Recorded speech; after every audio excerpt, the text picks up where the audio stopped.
Ever since I started streaming, I've been trying to figure out how to share the stream before I start, and I just figured it out. So I'm so glad that like I now know how to do that. Like now all of the pausing, like the 3 to 5 minute pause I have at the beginning of every single stream ever, is gone. Now I could just get right into solving if I wanted. I mean, I kind of want to like wait for people to get here, you know? But it's whatever. So today, I want to I mainly want to focus on Mega Minx, if I'm being honest. Because I really, really want to solve more Giga Minx, because I haven't in a while. But Mega Minx is the event I'm actually, like, competing in this upcoming month. So I actually need practice with this. Whereas this might just be like a special treat at the end, you know? I might do like 1 Gigaminx solve or 2 Gigaminx solves at the end. Especially because, guys, um, the world record holder kind of roasted me. I was gonna use it as clickbait, but I didn't. I didn't feel comfortable. I didn't want to like make him feel bad or anything. And I by roast I mean he gave me valid feedback. But like I thought it would be funny to like have the title be like the world record holder roasted me, scared emoji, and then like the thumbnail to be like the comments over Discord. But basically what he said was that my method for second 2 layers on Gigaminx is very inefficient and it requires a lot of setup. So like he said to do it basically the way he does it. So when we do Gigaminx, we'll get there later. For now, let's just get right into the Megaminx solves. Like we get to start like right away without any ad lib or any like random talking for like 5 minutes because I already shared the stream. I don't need to like stall. Um, but I do need to stall for coffee though. Oh, I just realized I'm using the mug I shouldn't use.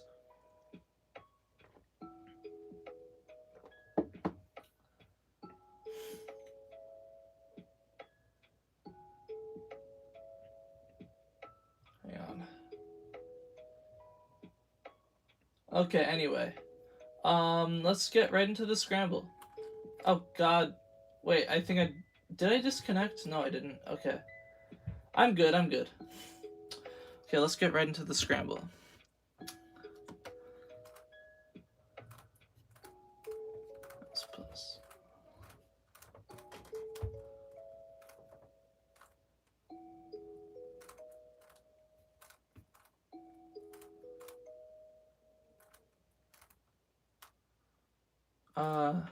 Plus. Plus.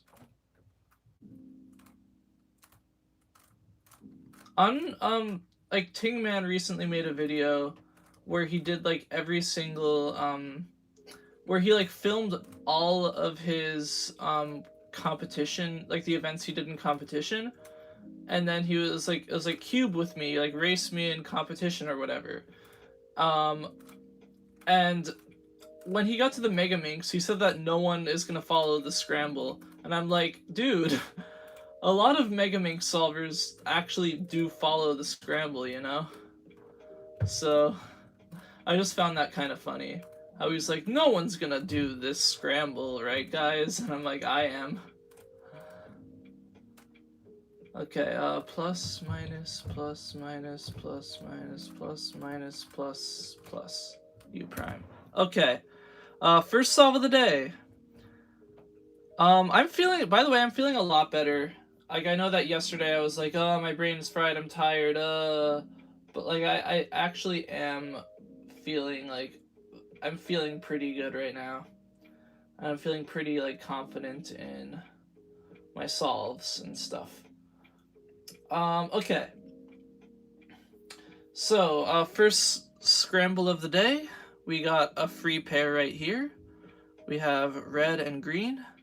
So I think I'm going to start with the red-green 2x2, or like 2x2x2, and then build up to pink. Oh god. And then... Oh god, where's... Okay.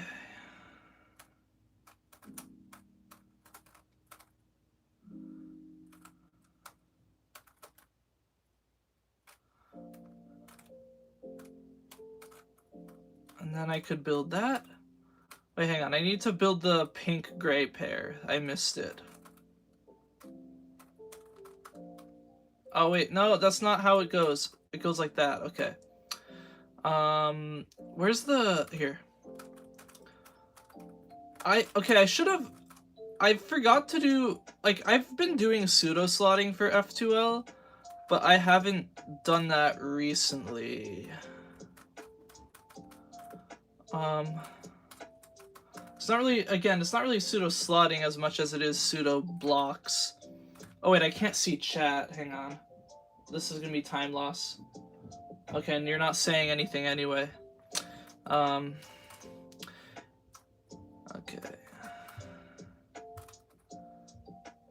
Okay, so that is misoriented. And, so is this. And then this one is as well. That. And then, this one and one more. Like, this one's misoriented, and I can't tell which one needs to be flipped. This... No.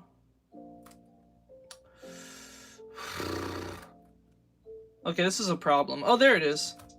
Wait, no, that's... Okay.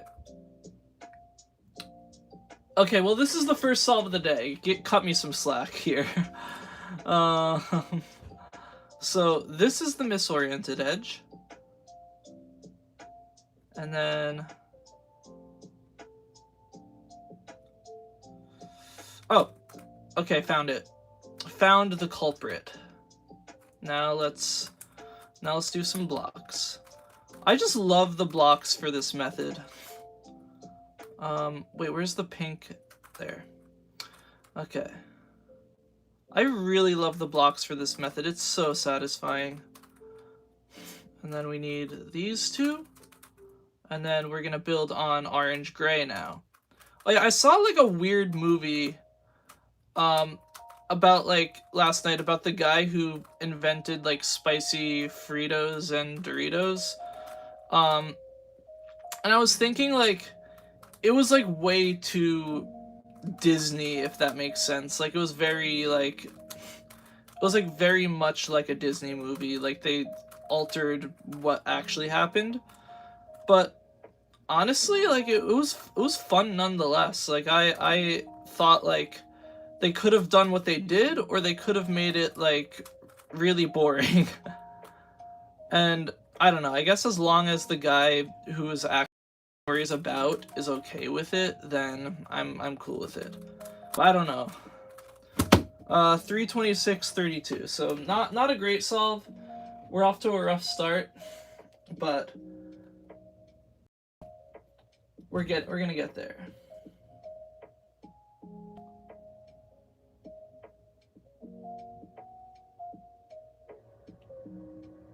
Hang on.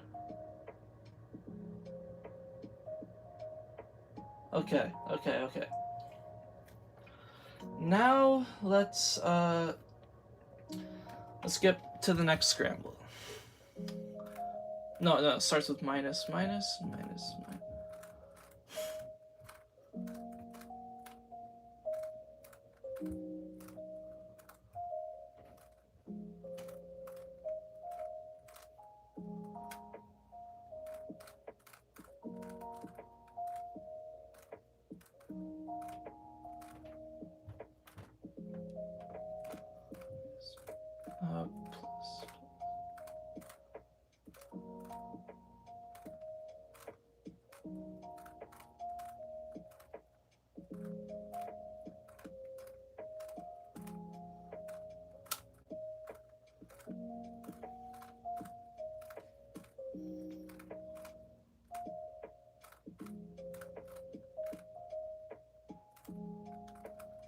Plus. Minus plus minus u. Okay.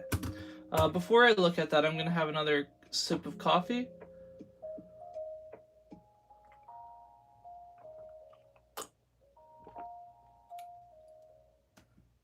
Okay. Okay, now I'm ready to look at the scramble.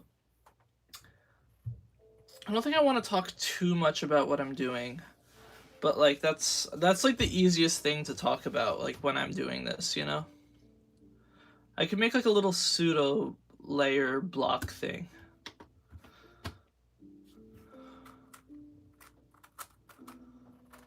We're gonna do pseudo F2L right now.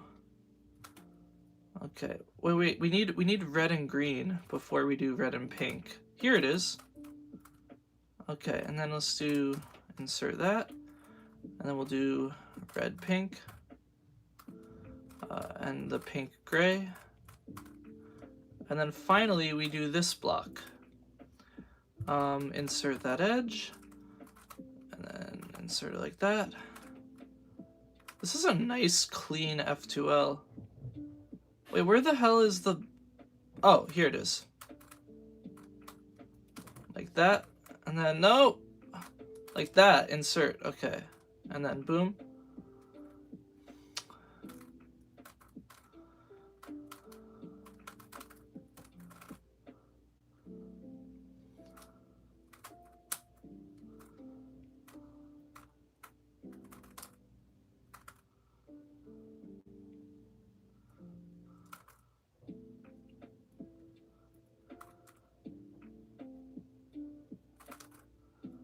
Okay, ooh, this could be a problem. Or maybe not? No, I think we have everything oriented. I think I just saw something wrong, you know? Okay, let's solve this pair first, before we solve the gray. Okay. Oh god.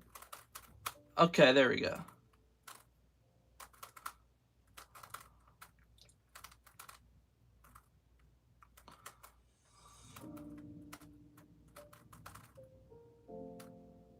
Okay, so we did have a misoriented edge.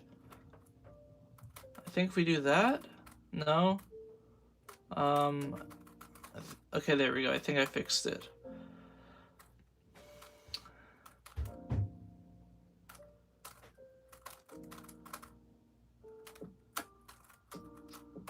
Let's see, what's on my mind right now that I could talk about? I don't know, things are still pretty chaotic, but we're getting there. We're getting to like the end of the road, I guess, before, and then hopefully I'm hoping that we could do a lot more streaming like the next week and or so. Okay, 240.74. I forget exactly what the cutoff for Mega Minx is. It's something like, ah man, I forget. It's like 2 minutes 30 seconds or 2 minutes. So I need to beat one of those. Here, let me look it up. World Cubing Association.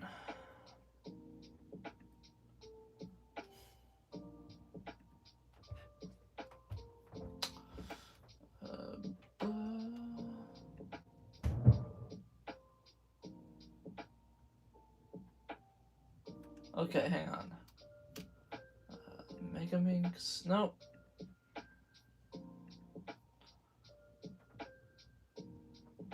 Okay, so we have the time limit is 3:30. So like I'm within the time limit. But the cutoff is 2:15, so that's pretty tight. That's pretty tight. So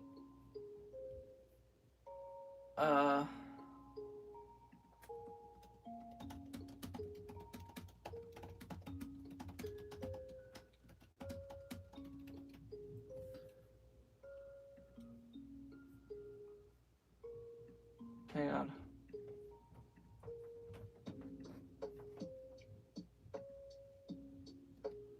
There we go. Okay. So I'm not exactly sure. Like, I just gotta keep practicing this, you know? And then hopefully that'll make me a lot better.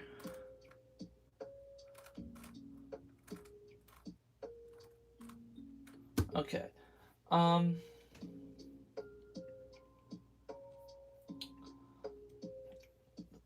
What else? So what could I talk about?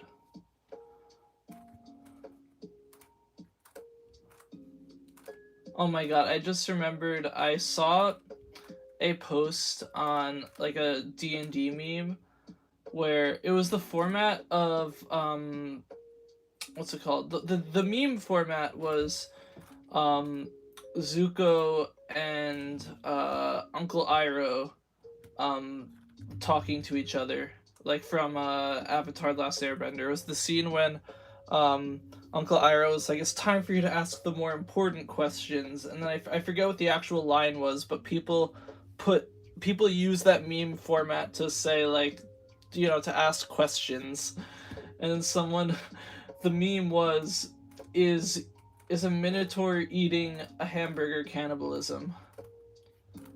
That's a good question. Cause like, I don't know, I think a minotaur is mostly.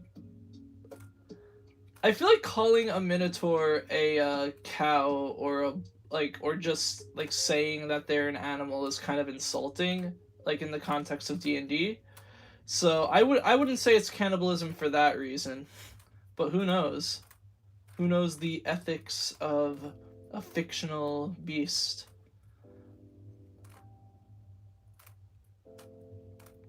It's fun to think about though, and that's one of the reasons I love fantasy.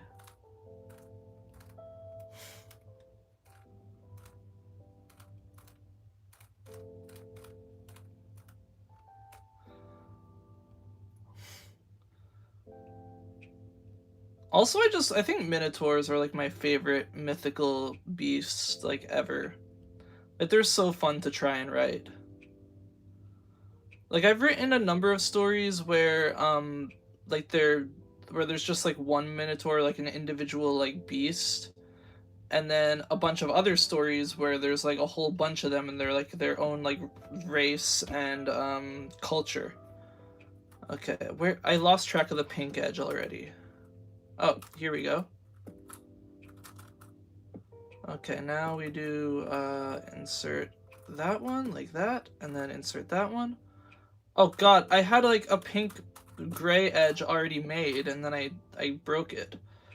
Okay, now let's insert blue gray, and then we have a pseudo 2x2x3, and then let's do that blue gray. Or no, I think we need. Do we need pink gray first? Yeah, we need to insert pink gray. Oh, nope. Okay, so if we do that, and then we need the blue green.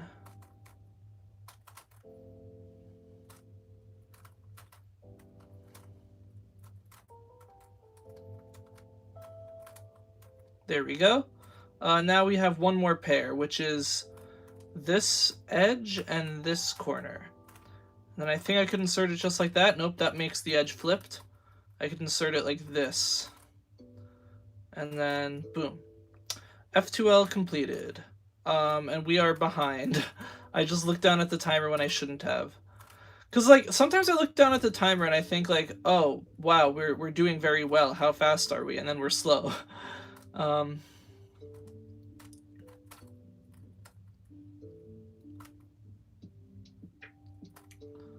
Where... Okay, now we need... which edge is missing? Oh, this one. It's this one. Okay. Now we solve this block and that thing, and then now we need this. I think I'm starting to like memorize the order in which I need to solve things, which is good. Like I mentioned this before, but the Mega Minx world record holder solves everything in the same order always, and I'm just like, how?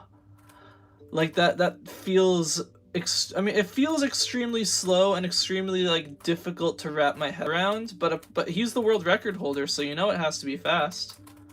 If you want to make progress with Mega, untimed solves are your friend. Oh, really?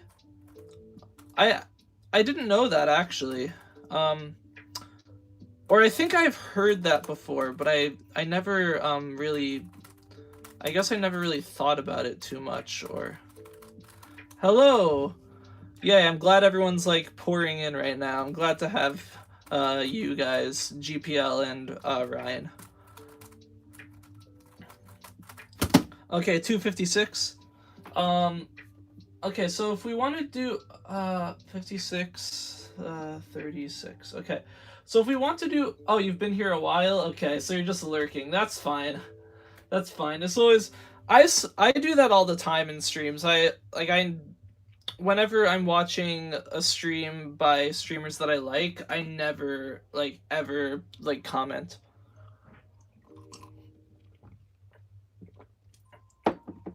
So I totally know. Just came from school. Oh yeah, because it's the end of the year, so days are short. I like for a second I was like, wow, your school ends early, but no, that's how it works. The days are shorter at the end of the year. On time solves, you can learn new efficient solutions, try different finger tricks, improve look ahead, etc. Okay, so let's get this thing out of here, and then I guess we'll do a hand scramble now.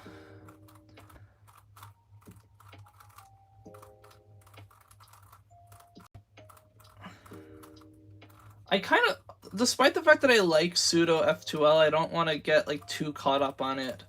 But maybe I'll just do it whenever I see like a good solution for it.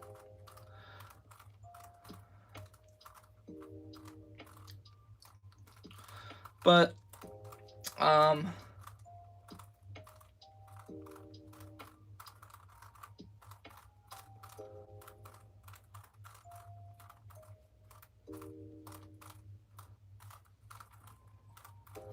okay.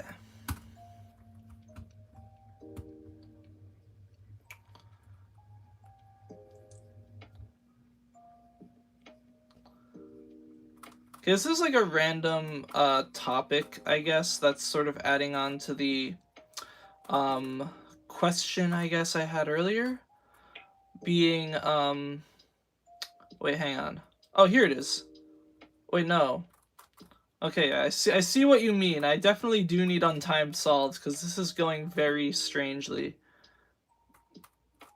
I'm kind of like, I'm not turning, I mean, I'm not trying to turn slow, but I'm trying to feel like, okay, how should I be turning, you know? But anyway, so like whenever I write something in a fantasy story, I very often, like it can be, I do this so much that it can be a bad habit at this point, is that I want to make a conlang for every single fantasy race that I write. I'm like, okay, I'm including like elves, okay, I need a conlang for them. Oh, I'm including like these guys that are here for about 2 seconds, okay, I need a conlang. Like it's like it's fun, but it's like counterproductive, I guess.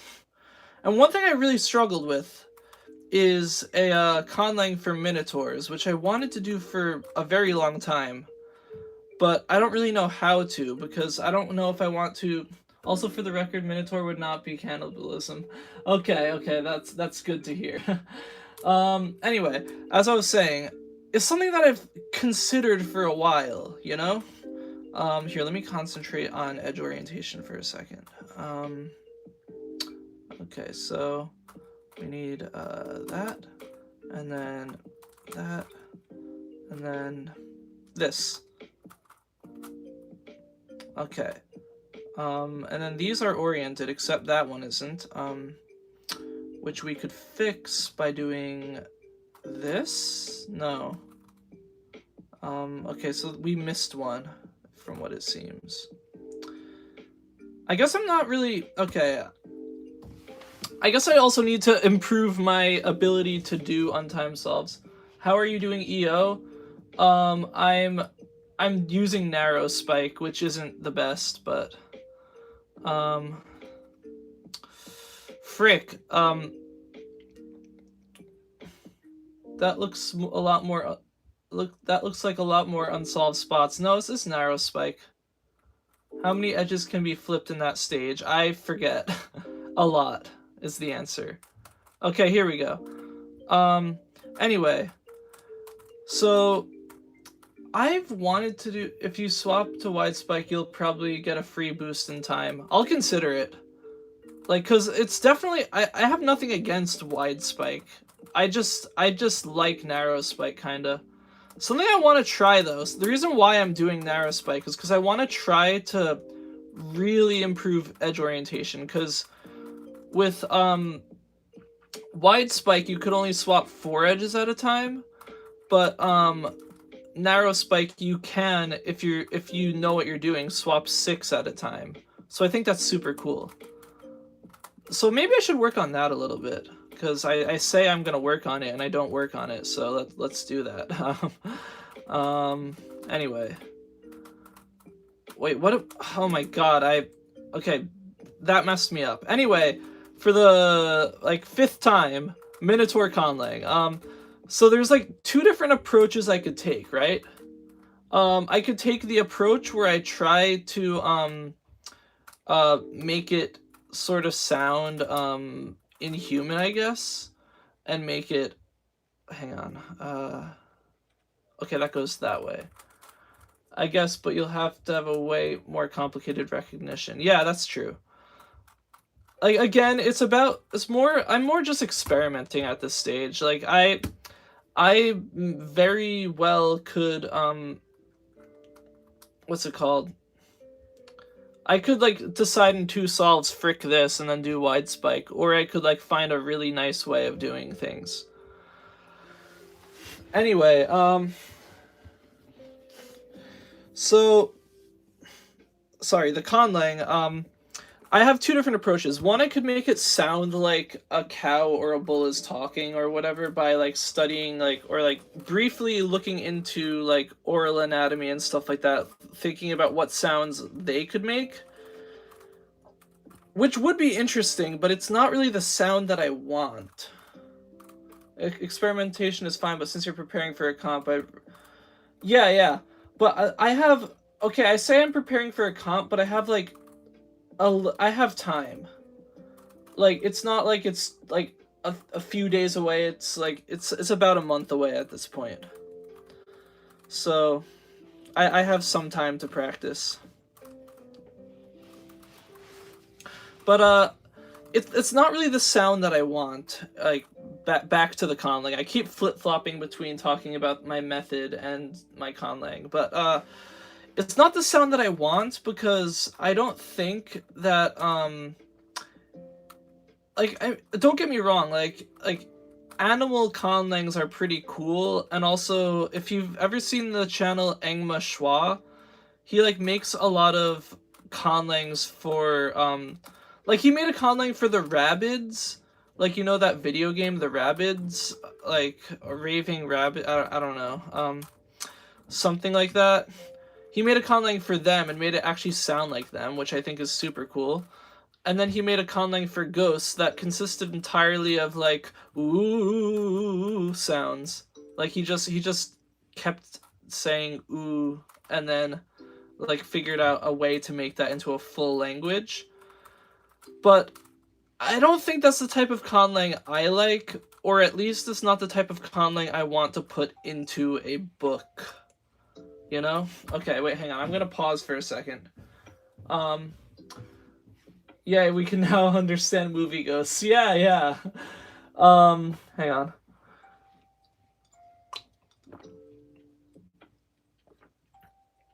So, like, the second approach I could have is writing a conlang for minotaurs that sounds like a human conlang. And I haven't really attempted that yet, but it's something that I've wanted to do for a while. Okay, so narrow spike recognition. Now that we finally finished that, let's talk about narrow spike for a second. So I need to do an F move, right? And then an F, put the F move, put the more edges in F prime. So that means I need to have this spot open, or, like, this spot have, like, an edge that we're not worrying about. And then the 3 edges that we do worry about are going to be here, here, and here. So that means Um, okay. Sorry, I'm thinking. Okay, so we do F. This is a misoriented edge, this is a misoriented edge, and this is a misoriented edge, F prime. And then we put more misoriented edges in. This one, and I think the rest of them are oriented, so from what it looks like. So we just do that, and I think we're good. Sorry, this is a... Okay, I'm just making sure I know how to do it first. And then I'll try to do, like, look ahead and stuff, and, like, do it pauseless. Yeah, I'm just inspecting again. Yeah, we got it. Yeah, okay. Okay, that was, like, not as bad as I thought it would be. But, I mean, that's always, like, famous last words when it comes to cubing. It's like, whenever you learn a method for cubing, it's like you're like, oh yeah, that method is easy, and then like the next solve, you're like, I want to die. So, famous last words, I guess.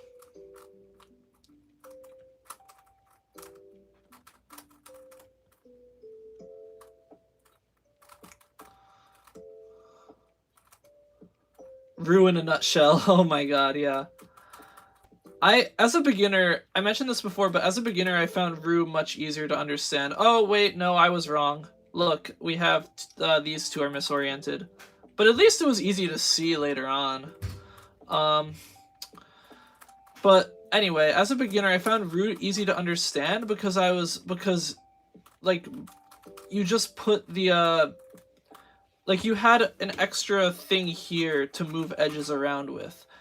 And, like, a lot of people were like, oh, what's it called? A lot of people are like, oh, there's, like, fewer options means that it's easier. But as a beginner, like, I didn't understand, like, F2L stuff. Like, as a beginner, I was like, how do you solve, like, these two edges? And then, like, in the J-Perm video, he was like, oh yeah, you do this, and then you do this, and then you do this. And I'm like, that answers no questions. Thank you very much, Mr. Jonathan Permutation. But then he showed Rue, and then he was like, okay, this is how you solve Rue. You do this. And then I'm like, that's so much easier. Why didn't you show me that in the first place?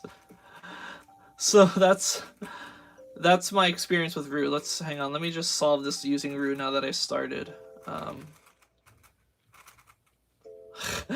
I'm not the best Rue solver. I quit Rue a while ago. Also, I forget the CMLL for that, so I just did COLL. If I remember correctly, it's pretty similar anyway.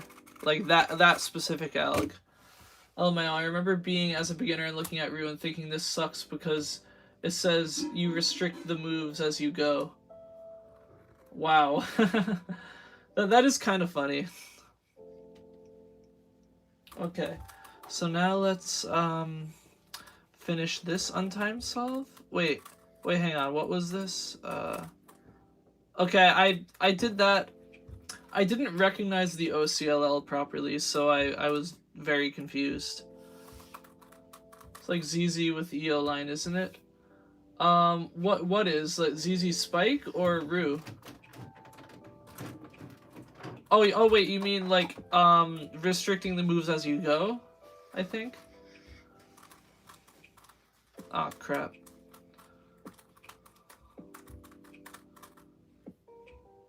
Still can't do F moves with ZZD. I mean, you can't really do F moves in ZZ in general. Like, if you do, then it needs to be in an algorithm, you know?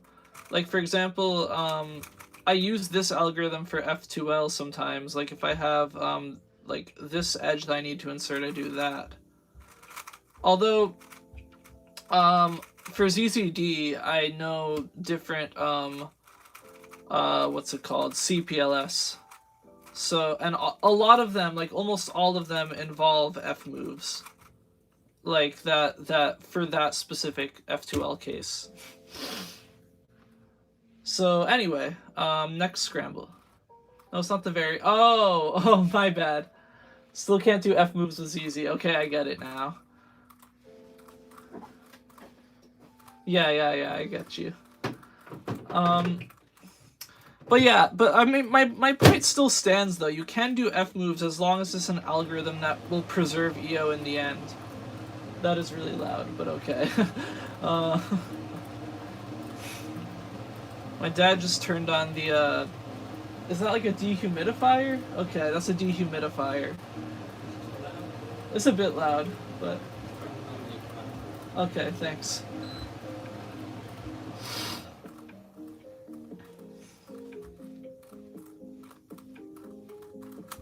Okay, so this is scrambled enough. I think I need to focus a little bit more when I'm doing F2L, so...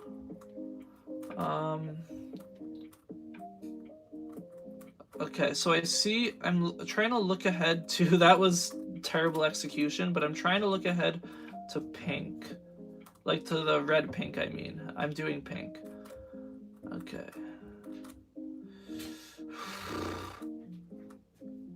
There it is. And then we need red-green. I only see one... Okay, there it is.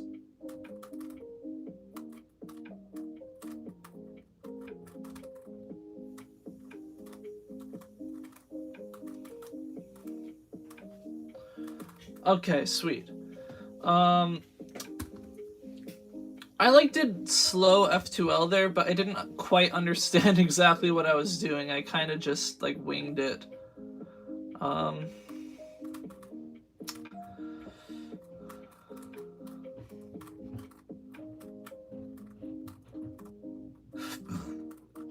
Okay, so we want oriented edges down here.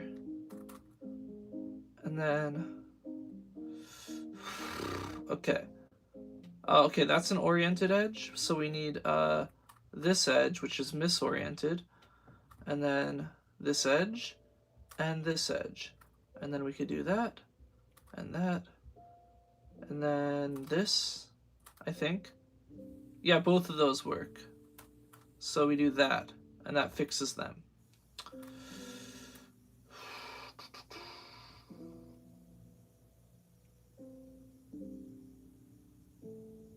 Okay, yeah. That's it. That's it.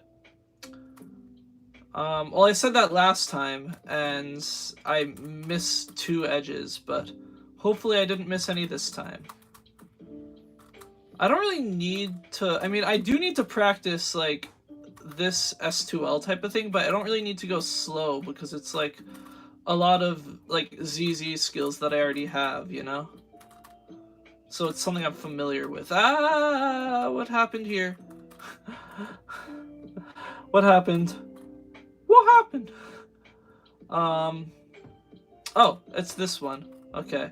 I just wasn't familiar with, like, not the color scheme, but, like, the order in which I needed to do things. Okay.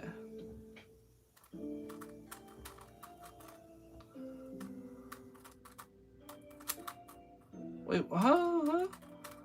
Okay. I have to... Okay, that's something I need to get familiar with. I need to figure out, like... Or I need to remember which order F2L goes in.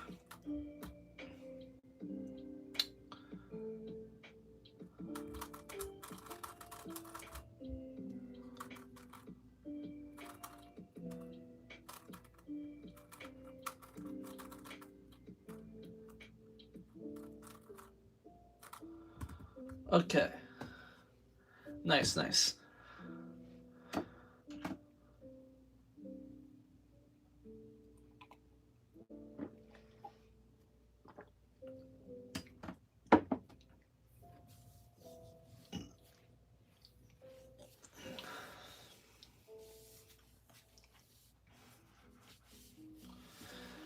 Okay. So I think the, I don't know, the narrow spike so far, at least, Like, I'm sure I'm gonna get a very bad EO case eventually, and then that's gonna frick me up real bad. And also, I need to get used to, like, doing it pauseless. Wait, I just saw a comment. Did any of... Okay, no, this is on the Pyramid server, I think. Because I just saw a comment on Discord that said... Yeah, this is Pyraminx. Someone said Mega is a TPS puzzle, and I'm like, bro, no, Mega is an efficiency puzzle. Like, have you not seen the video where it's like, you can turn slow and be good at Mega Minx, and then he turns at like 2 TPS? That's an exaggeration. I think I think it's about like 5 or 4 TPS. But still.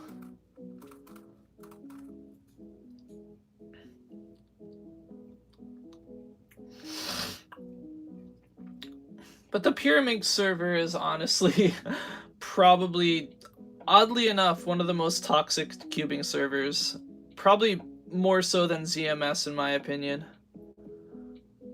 Square One I'm not sure about, because I've heard like nightmare stories about the Square One server, but I've never actually witnessed anything too bad. Anyway,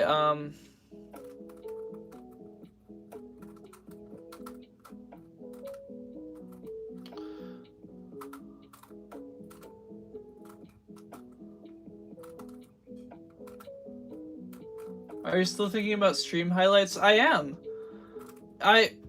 Again, I've just been busy, and I need to find like a way, or like I need to fit it into my schedule, you know? Bro, Pura server is like the second worst puzzle. Bro, Pura server is like the second worst puzzle in the WCA. I love Pura Minx. I don't know what you're talking about. Pura Minx is fun. And I would say I like it more than Scube. Like, it's hard, because I like Scube, like, way more than Pyraminx, but Pyraminx doesn't hurt my wrist, so I prefer to solve Pyraminx, but I like Scube better. Get sub 1 on cam? That sounds pretty cool. Wait, why am I solving this? I solved the blocks out of order. My bad. See, I got so distracted I forgot what I was doing. Anyway. Sub 1 on cam sounds difficult, but also sounds pretty cool. My PB with Pyraminx is like 3 seconds, I think. Like 3.2. Okay, and then...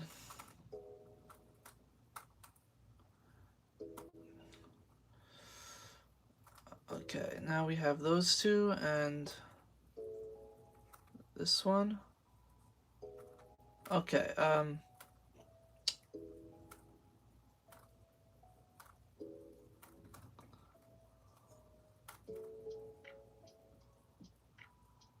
okay, so this one's misoriented, which means there's another one. I want to get every event that has a meaningful sub 1 on cam, so 2 Scube Pura Mega? Wait, Mega? What do you mean? Wait, Mega doesn't... Wait, what do you mean has a sub 1?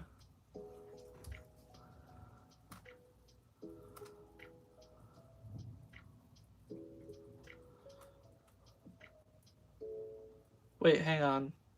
Sorry, I got distracted. Oh, it's this one that's misoriented. Okay. Now moving on to S2L once again. Oh, nope. Okay, there we go. Fixed. And then...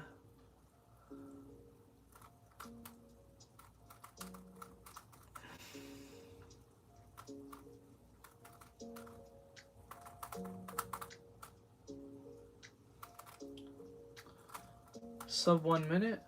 For small events, sub 1 second. For big ones, sub 1 minute. Got it, got it.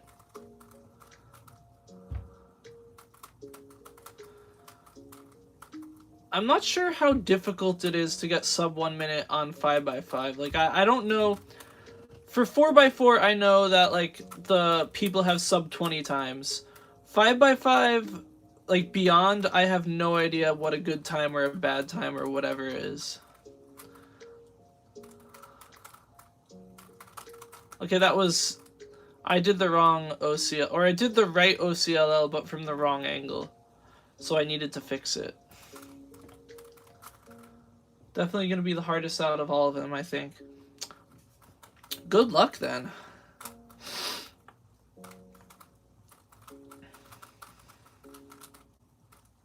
Okay, there's another solve. I think, okay, I just need to get better at doing EO pauseless. Like, I need to be able to... And I think, again, or I think that involves more look ahead. I think as I'm building this, I need to say, like, okay, like, these edges over here seem like they're bad, and these are good. And then... or like this one's bad, this one's good, or I don't know what I don't know. I'm just about, I feel like I should just start EO inspection like a little bit beforehand.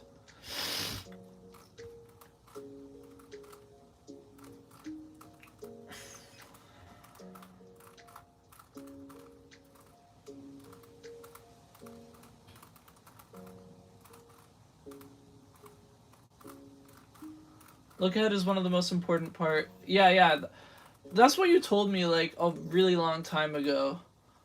I mentioned, I thought that my problem with 3x3 was look ahead, but really it was just like really bad TPS for me.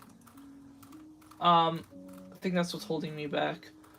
I'm not sure. I haven't really seen you solve Mega too much. Like, even though I know it's like your main event, I haven't like watched your solves. But I know that look ahead is like a really important part. I'm not very good at it though, so let's try to work on it now.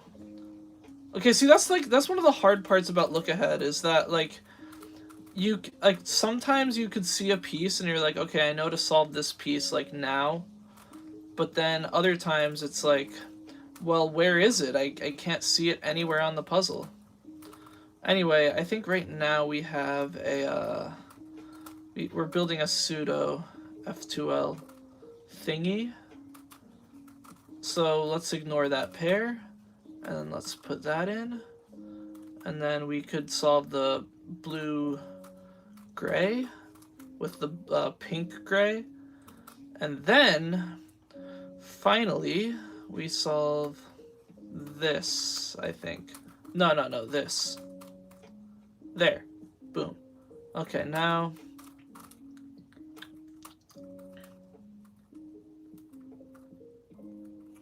Okay, so...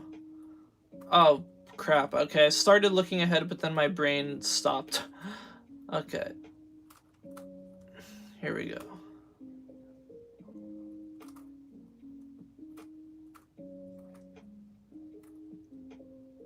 Okay, well, yeah.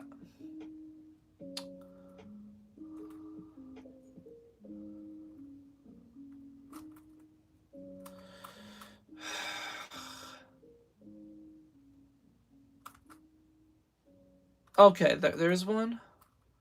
And then, here's another. I think all I really... Okay. Here's what I think I need to do, actually. I'm doing EO backwards. What I need to do, instead of starting with the 6 flip, I need to start with a 2 flip and then do a 6 flip. But what I'm doing is I'm doing a 6 flip and then a 4 or a 2 flip. So I think we should do the smaller one and then go for the bigger one. Because that way we'll already be looking at EO, and then we'll figure out, like, okay, this is what we need to do. This is also something I wanted to do for a while, like, figure out exactly the best way to do EO with this.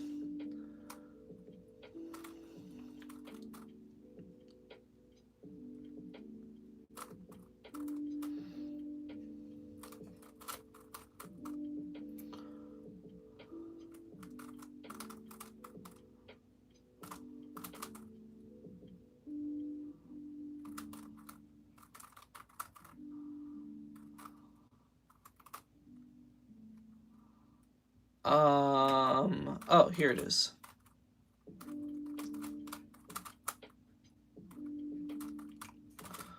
Great. Winter variation.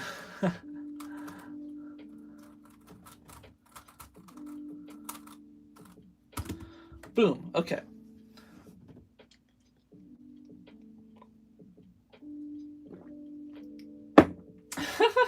I just saw a message that said, "Why are we talking about clock in a Pyraminx Discord server?" No, it says clonk. Even better. Even better.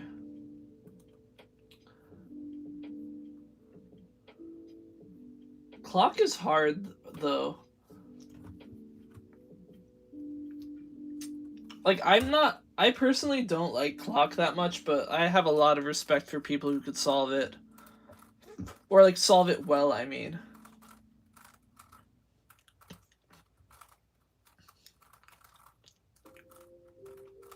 And the fact that you need to do, like... No, clock is literally... Okay, everyone is always like, oh, cubing, you need to be good at math. Clock, you literally need to be good at math. Like, you need to do, like simple algebra in your head, like, during inspection. You have 15 seconds to do, like... Or, wait, I don't think it's algebra, but, like, arithmetic, I guess. Just... Still, you need to do, like, math in your head during inspection. So clock is literally the event that is math.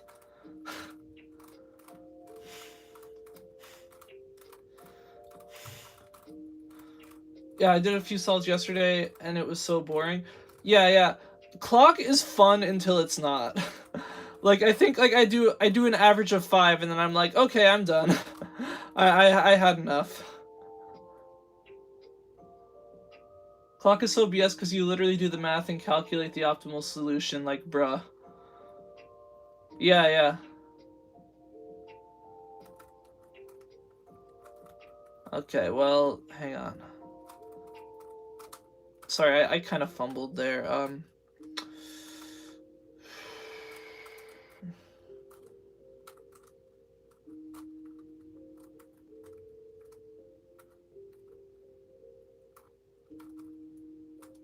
I can't find the corner. There it is. So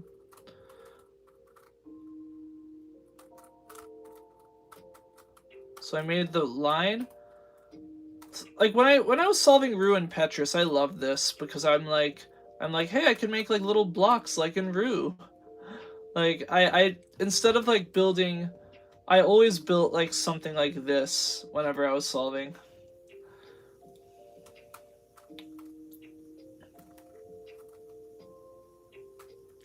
Okay, so let's so now let's look ahead to EO, I guess. And then this could flip with this.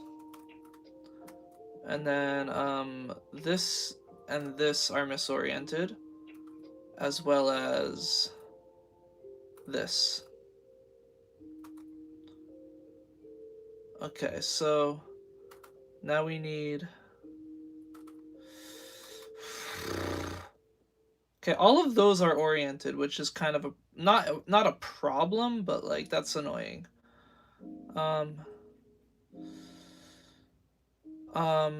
These two are good. And is that really the... Oh wait, no, this one's also... Okay, well, now we have this one that's still misoriented. And oh, this one. Okay. Edge orientation completed.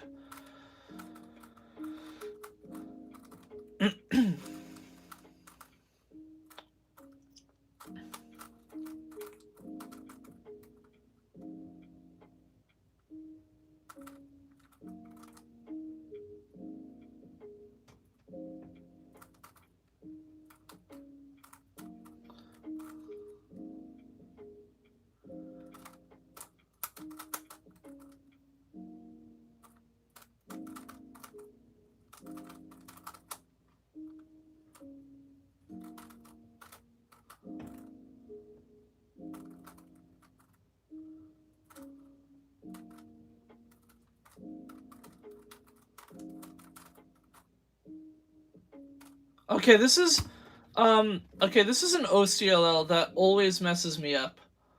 Like, it looks like pi, but it's not, and I don't know how to do it. Is it like... No, it's not that. Wait, but I don't know how you do this one. You can soons or an alg. Hang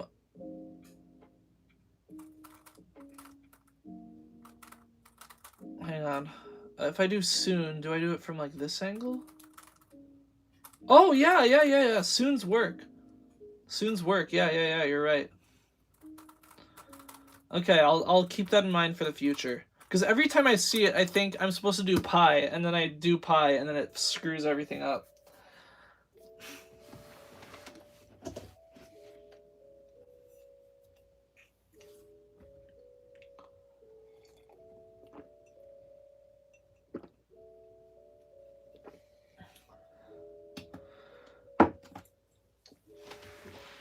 Okay, so I think I want to do a few more solves. I really want to get the hang of EO.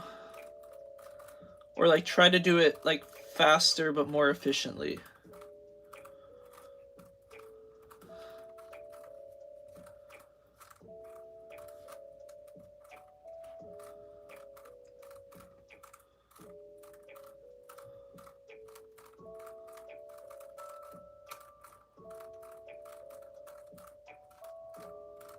And then I think I kind of want to try out Gigaminx later on.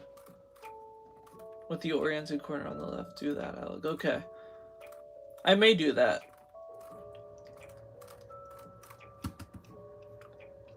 We'll see, though. For the 5 corners misoriented, I always do like kind of a 2 GLL type of thing. Like I do a soon and then an anti-soon, I think. Or like back anti-soon, I do something.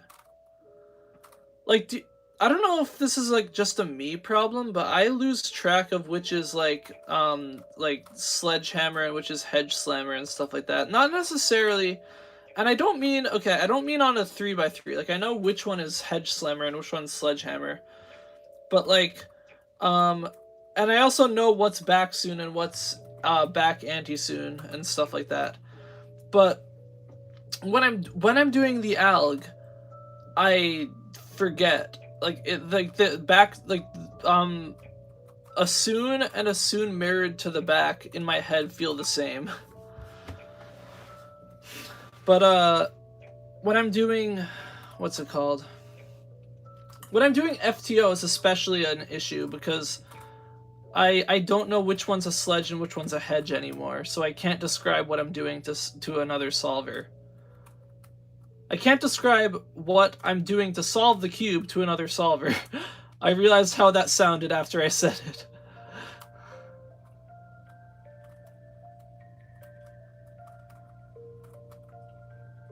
Nope.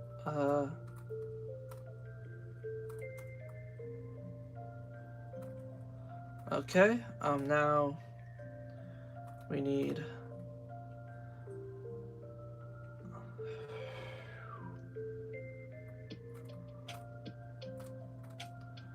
Wait, hang on. It's definitely not these two left, is it? Oh yeah, this one's also bad.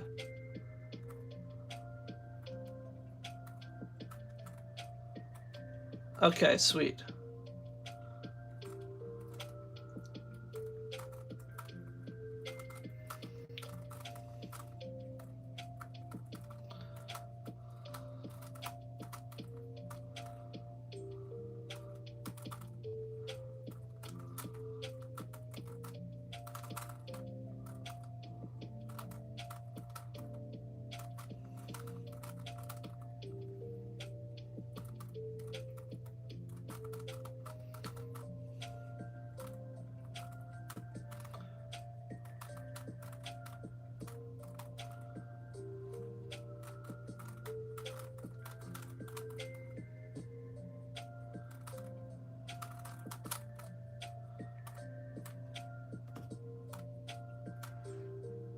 Okay, I didn't, I couldn't figure out what edge case we had for a second, so I was just like,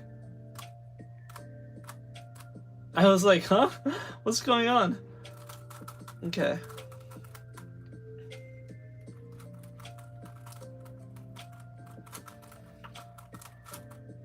Mega Minx is fun. Like, I honestly feel like I know that you're not supposed to, or like, not that you're not supposed to, but it's not like always a healthy like mindset to want to have a goal just to impress someone. But I feel like being able to solve Mega Minx in less than a minute and like showing that off to people is like is so cool. And it would be like such like a cool goal to have, I guess. So, or like it would be so cool to be able to do that, you know? Cuz like it's one thing to solve this like in like 20 seconds or whatever and then have people be impressed. But it's another thing to like I don't think that's a bad thing. Okay, I was about to say it's not a bad thing, but it's a slippery slope, and then I realized that's a logical fallacy. I can't say that. That was your original goal? That's so cool. No, but like the the issue with it is that like if you're only trying to impress people, you could lose sight of like why you enjoyed it in the first place. Or in another case, you could just like grow arrogant or something like that. Not saying like I'm just saying that as like a possibility. Like I feel like one of my goals for drumming was to like impress other people, or to like or I guess like when I was I don't want to say I guess I kind of like low-key got bullied my freshman and sophomore year when I think it's safe to say I high-key got bullied if someone tells me that they're gonna, and I quote, beat the shit out of me if I don't do well. So anyway, that was, so one of my goals was to just like prove like the haters wrong, I guess, when it came to drumming. And for a while that worked out. Like, not only was I more confident, but I was having fun. But eventually, like, the goal kind of got out of hand when I couldn't even impress myself. Okay. Now let's do this, and then this. And then we do this. And I think that might be it. Yeah, that's it. Okay, so that means we need to reorient these two. Okay, sweet. So there's like massive pauses when I do that step, but I think I'm getting the hang of it. I think it's actually working out pretty well.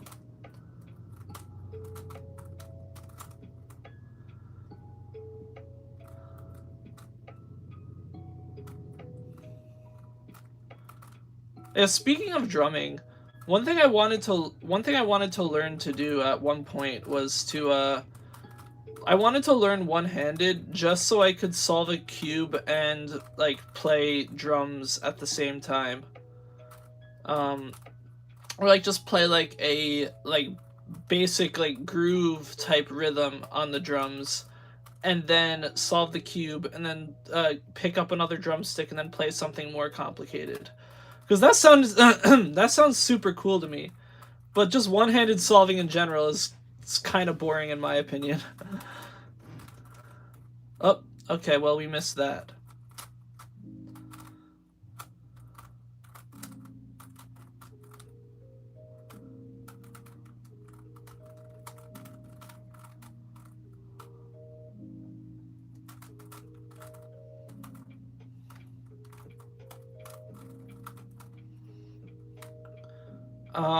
Okay. So I think that all goes like this. Yeah, okay. See, I know some of my edge cases. I don't know all of them, but I know some of them. Okay, let's do I don't know, because I really want to make sure I got the hang of, um, I want to make sure I got the hang of EO, but I don't think I'm gonna get the hang of it today. Like, I don't think I'm gonna like get good at it today. So maybe let's do like 2 more solves and then move on to Gigaminx.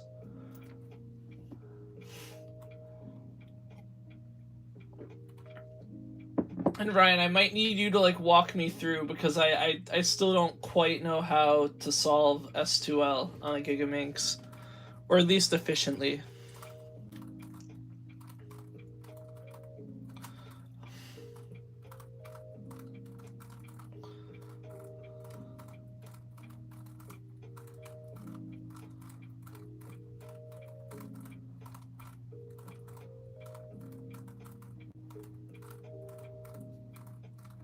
Thanks.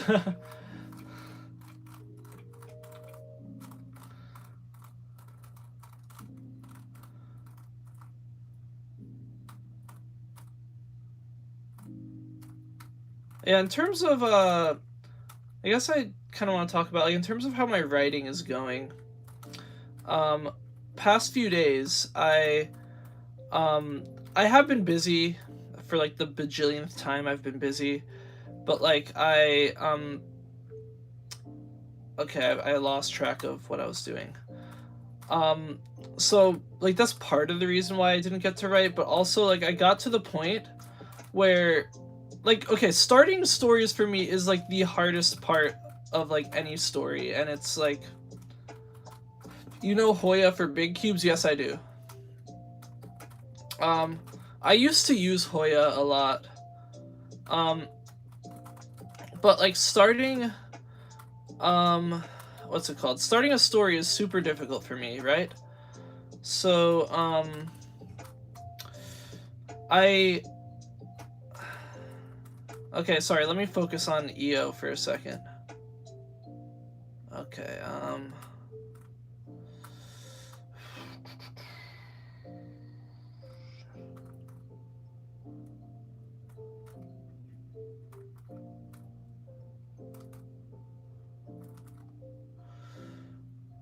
okay, it's very similar to Hoya, so it shouldn't be hard to learn. Okay, I'm glad to hear it. Um, wait, huh?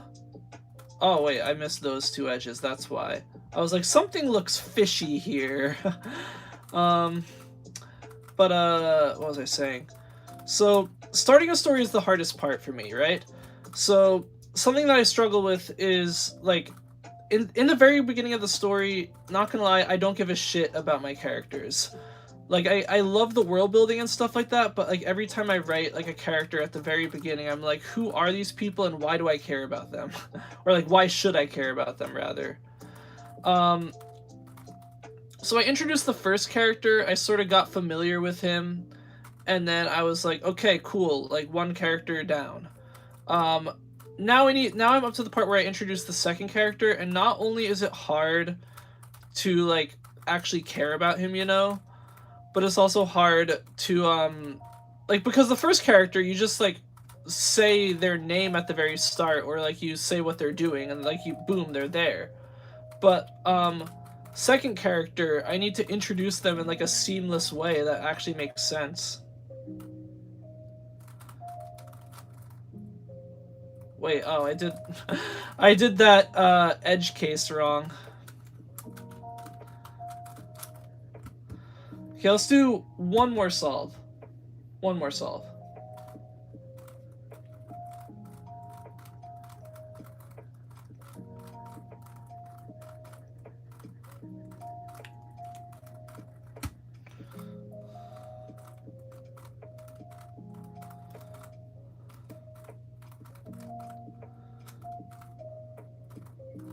And also, just like when you have a lot going on, you have a lot on your mind, and it's hard to focus on a story. Like, my dad used to write, or like he still does write stories from time to time, but like when he used to write a lot, he said that he says that you need to like actually be in the story with the characters in order to like write it well. And like I know every writer has their like different method, some writers feel like very distanced from their characters, and they say like I don't need to be like with my characters, they're characters. And then other writers are like, oh yeah, I need to like know like every single thought of the character and actually feel like put myself in their shoes to write them. So like I know that there's both. I kind of relate more to the latter, where not well. I mean, I don't need to put them in my. I don't need to be in their shoes, but I need to like kind of be in their mindset. Um, wait, where the hell? Oh,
sorry. It took me a moment to recognize that EO because I was like, a lot of things here look like they're good.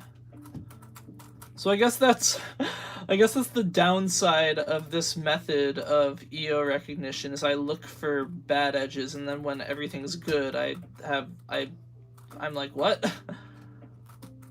I'm like, I expected everything to be bad. Why is everything good?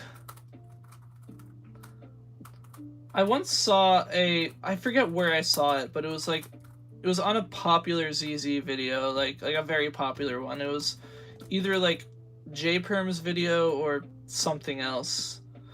But like someone commented, no one, edges and EO. We were bad, but now we're good. Like the you know, that one crappy rap video.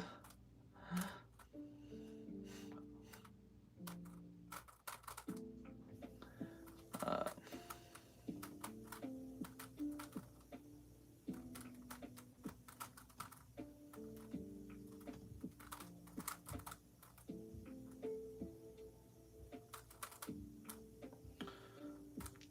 okay, so it looks like I missed a few edges. Okay, that wasn't a very good solve, but it is what it is. I'll get more practice later on. Maybe I could focus a bit um on Mega Minx this week.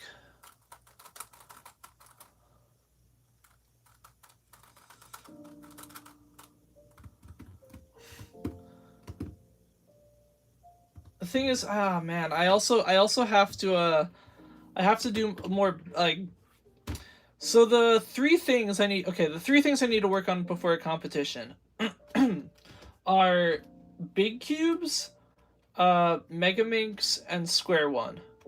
Those are the three events, or like the three types of events rather, that are actually really scary and I might not be able to that I might not be able to like get on time or like make the cutoff. So let's scramble up this Gigaminx and let's do a little Gigaminx solve. Or a long Gigaminx solve, because Gigaminx takes a long time.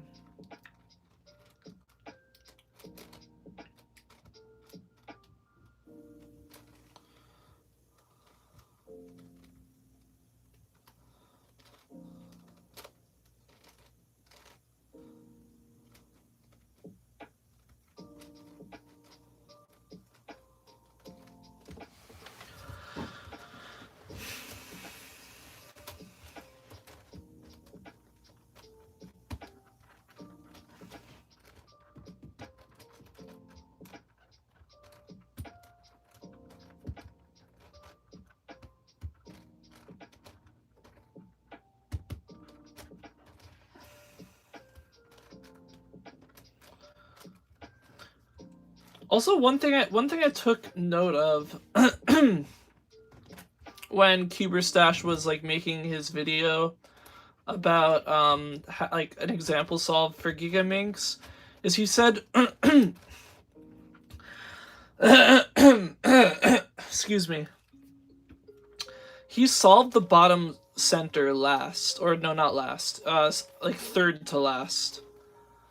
So he solved three, I think three of like these side centers, and then he solved the bottom center. Which, I mean, he solves on white, but I solve on beige, so for him it would be white. Okay, let's keep scrambling. I just want to get this very scrambled. And oh yeah, this actually, this, I don't think it fits in every pocket I have, but like this fits in the pocket of like a few of my hoodies. So so surprisingly, even a cube this big is like portable for me. Like I could just like slide it into my hoodie pocket and then like go somewhere. Granted, it's very big in the hoodie pocket and it's like bulging out, but it still fits there.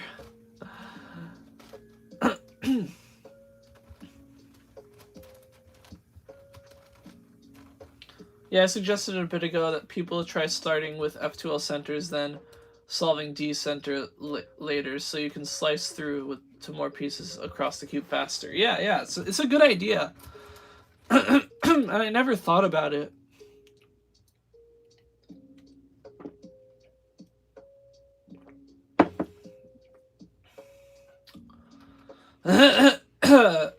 Excuse me.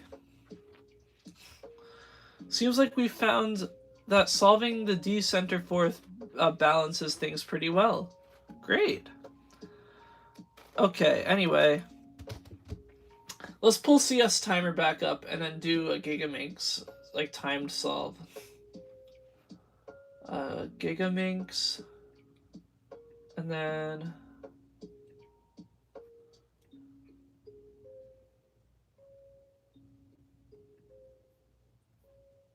let's pull up. Where's the timer thing?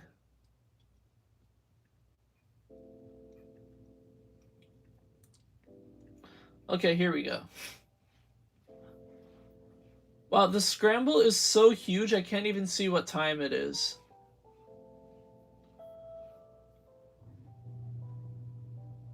Okay, here we go. Ready? And I should have inspected before this. Let's go. Okay.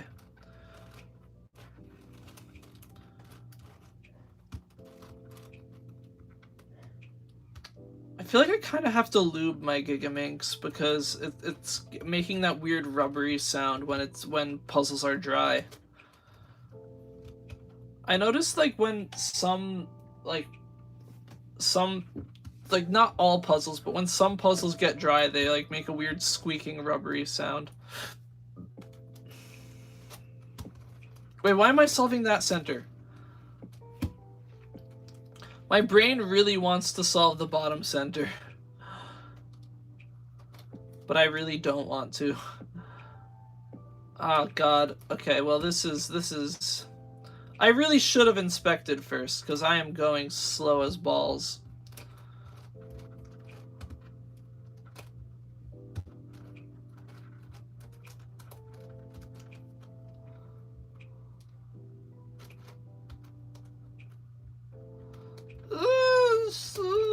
Okay, there we go. I was waiting for it to slice. Okay.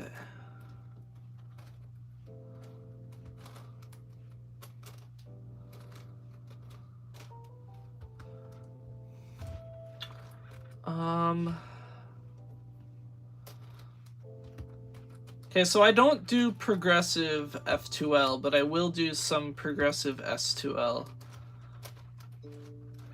My S2L before was, as you knew, completely discrete. And like the way I did it was I built all of the edges and then I would slice and then I would like insert like, you know, like this edge and then undo the slice and then that would be solved. And I didn't know that was a bad method because no one told me it was. Like, I specifically asked, like, how, I don't know, like, how do you solve edges? And then they described it. They didn't describe it in that way specifically, but they said, like, I don't know, you do edges. And I'm like, cool. Okay, I don't wanna downplay the help though. I really appreciate it. I just, like, I thought that because that's the only way I knew, that was the only way I could see how to do edges. I assumed that other people did it the same way.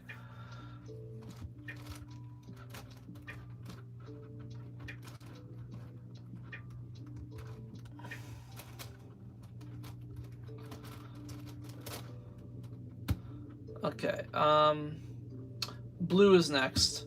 I was about to solve on purple, and I'm like, that doesn't feel right. That's because it's not F2L. Okay, then...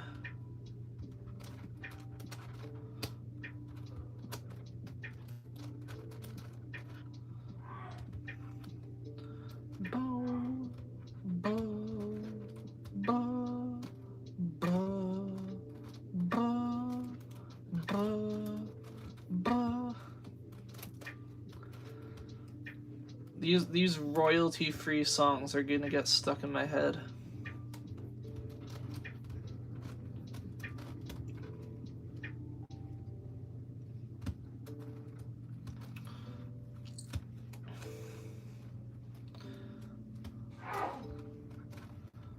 So I don't think that I'm gonna actually what's it called?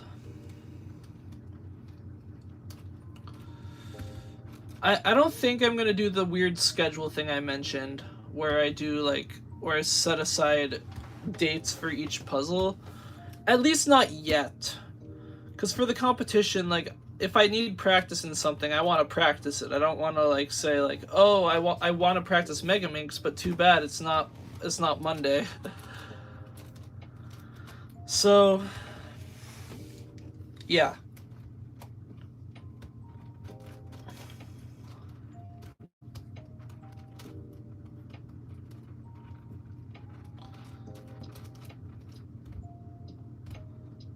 Where? Ah, aha.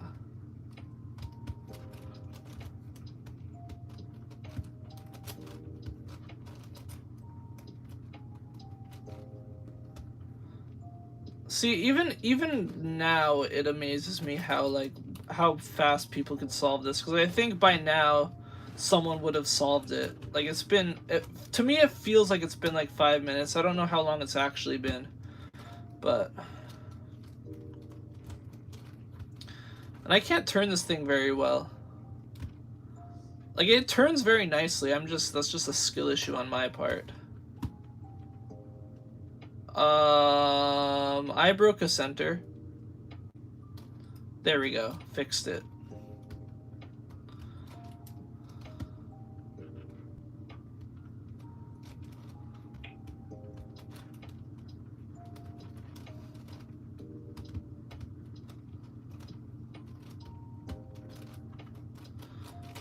Boom, boom, boom.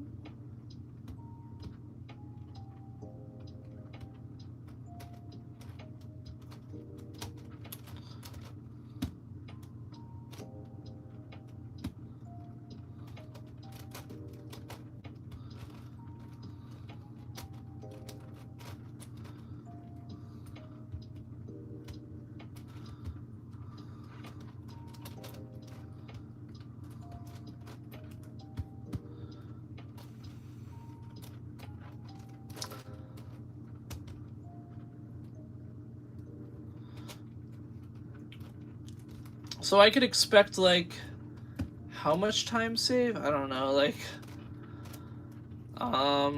what's the word? Maybe like 10 minutes at the very least. Okay, finally I'll solve the gray center.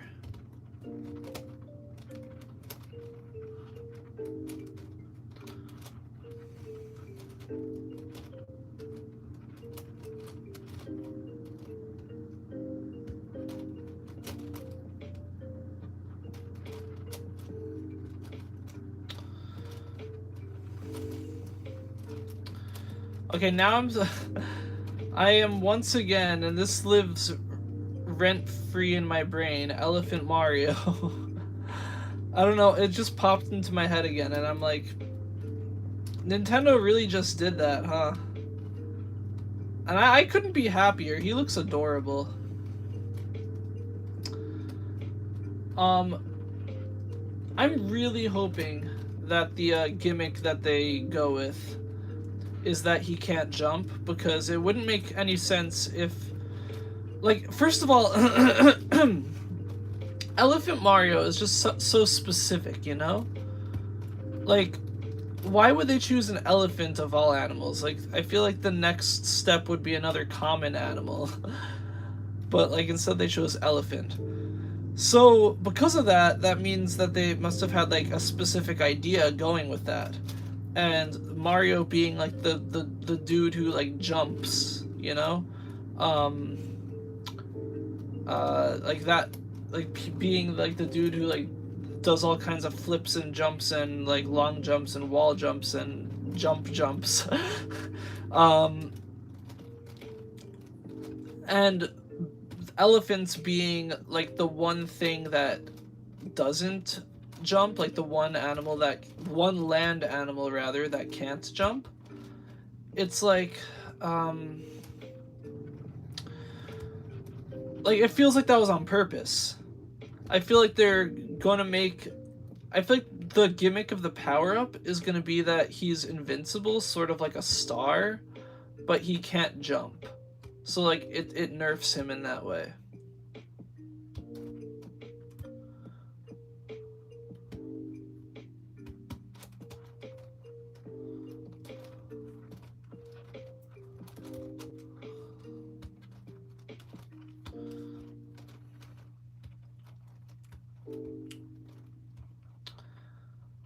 I still can't help but wonder if, like, what the other power-ups and stuff are gonna be like. I can't imagine that every character is able to get that power up. Like, I assume it's gonna be something exclusive to Mario, and then other characters are gonna get other power ups. People have discussed that. Like, is that something that's exclusive to him, or is that gonna be something that everyone can get? And then people are like, I am not ready to see Elephant Peach. Which, I mean, fair. Fair, honestly.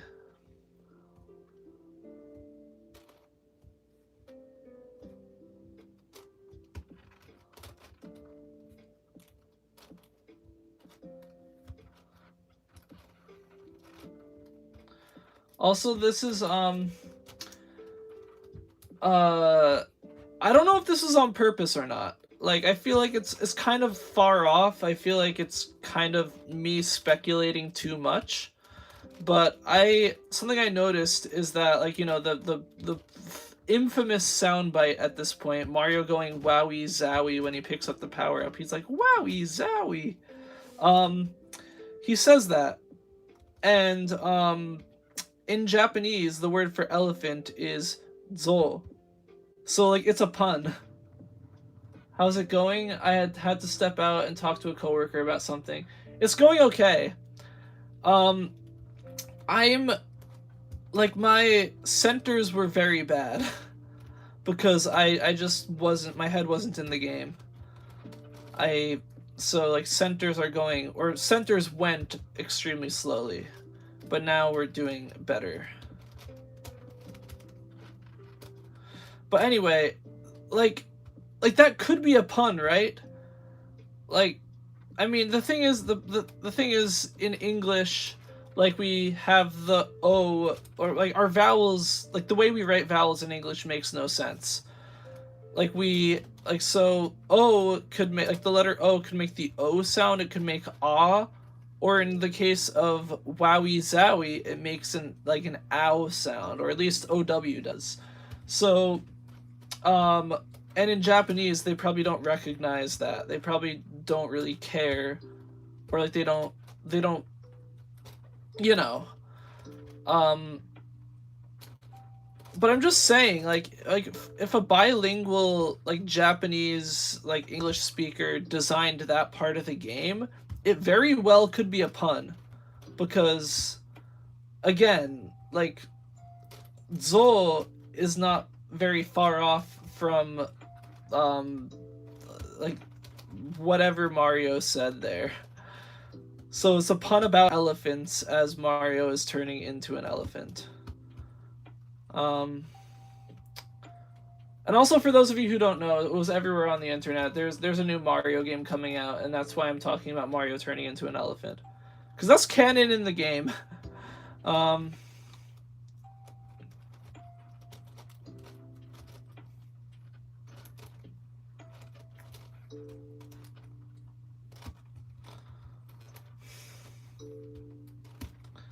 that's not just a meme; it's like actually a thing. Okay, Ryan, this is the part I don't know. I'm gonna take a sip of coffee while you help explain it.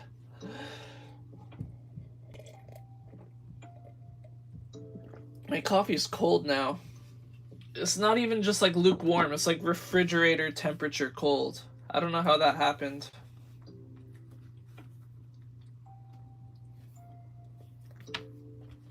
Okay, so oh no, I pushed over Kyle.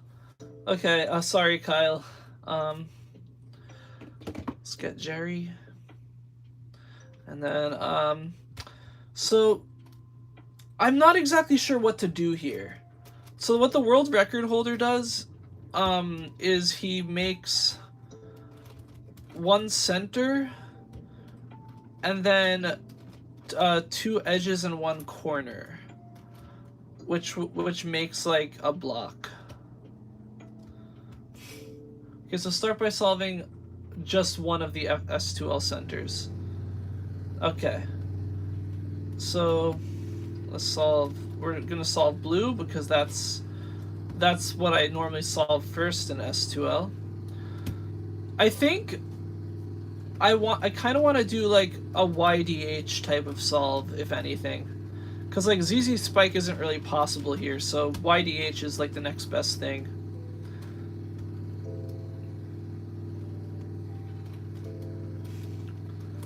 Yeah, I also do fixed center order.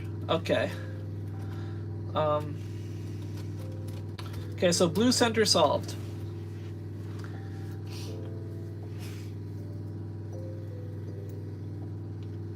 Now what? Do I solve the edges? I don't really want to jump the gun here, but...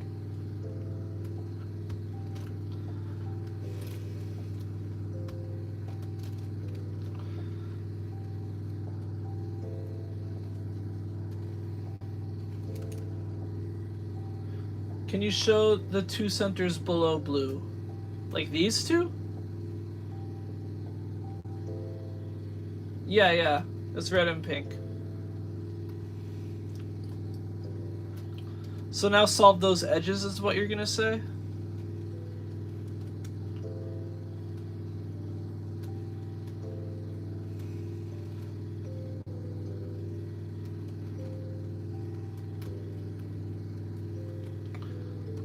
You build red, blue, and pink. Okay.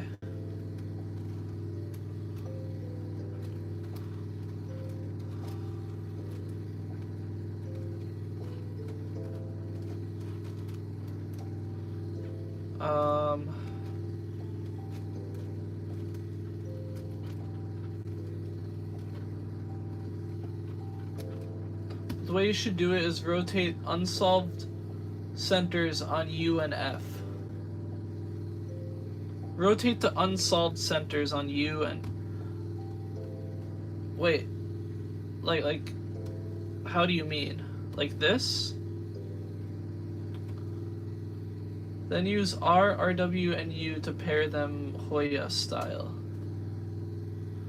So, like... I kind of get what you mean, but I also don't. Like this, I assume.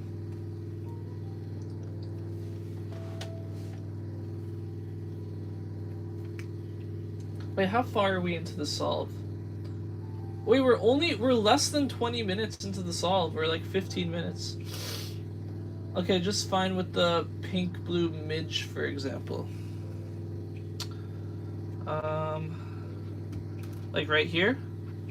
Here's the pink blue. So do I do like L or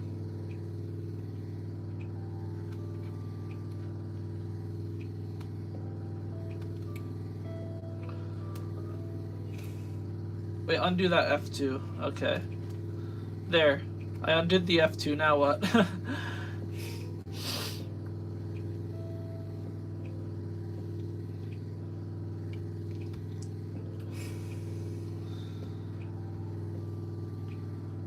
do okay, do U F prime? Okay. I see what I could do from here, except that's probably not the best way. I could do like wide R prime F2 R, but is that what you're saying I should do? Oh, oh, okay. Okay, yeah, that was just about the same thing as I was saying. Okay, nice. And now I assume we just kind of... Oh man, I don't really want to do like Westland, but I guess that's what we're doing here.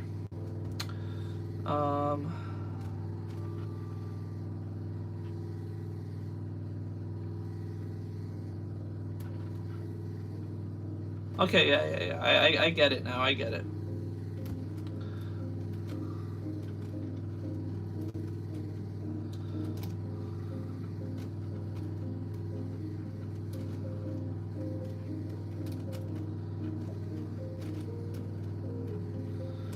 Oh, what the hell? It's like that.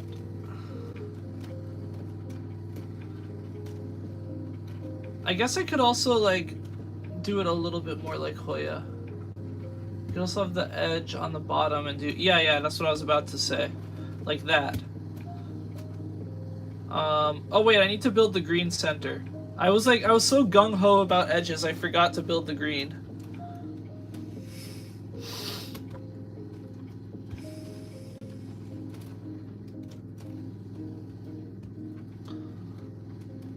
Or midge on you, wing on bottom. Okay, yeah.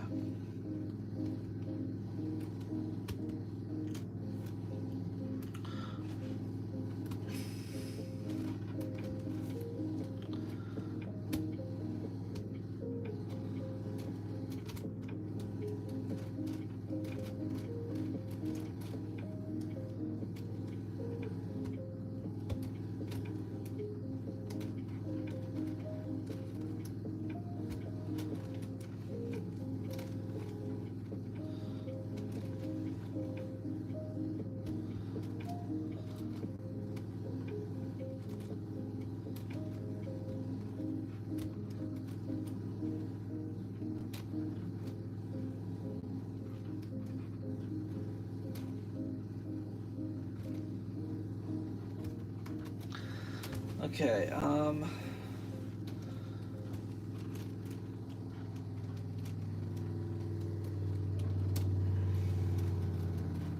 there we go. We solved that. Once you move on to the next center, usually build a balance block on the bottom, and then, wait, of the center, then the edge that goes between the two centers. Okay. I just realized you could kind of do one thing that... Okay, I'm not going to do this, but I just realized one thing you could do is you could pair up all the edges like...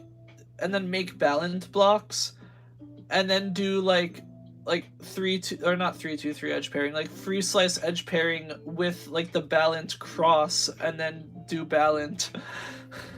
That's one thing you can do. I once thought, or like I thought recently, hey, what if you did I thought recently, like, what if you did balance but with EO? And then I realized, wait, that's just ZZ wide spike but worse.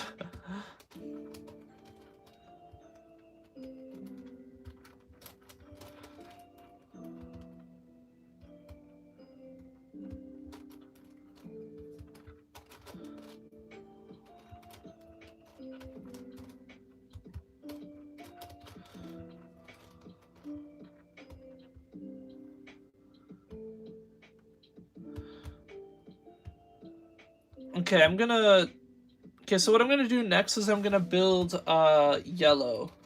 Cause again I want to, or wait. I could build yellow, yeah, if I start solving there. That'll work. Cause I want to end kinda like YDH. So that way I could end on white and be like consistent.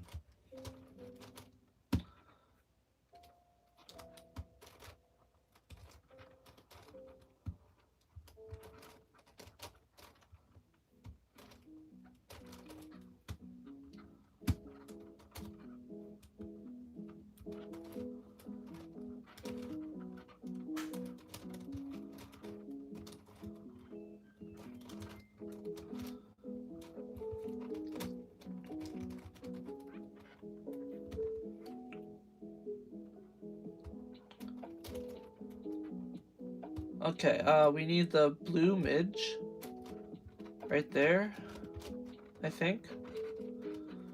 And then this one.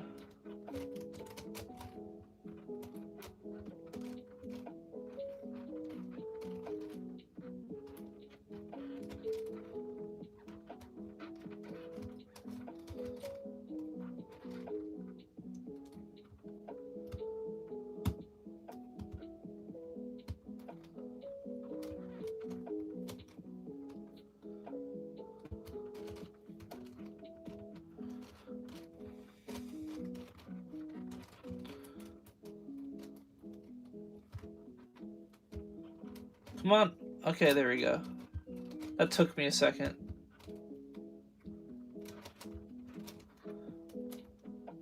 Awesome. Okay, so now we do the same thing for orange, I believe.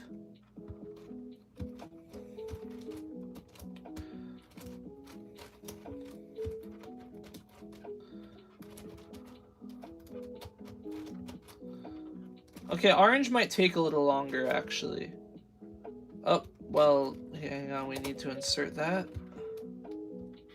Oh, let's get that center down there. I believe they're called X centers, right? I forget what the other ones are called, but they're in Cuberstash's video, he called them X centers. Okay.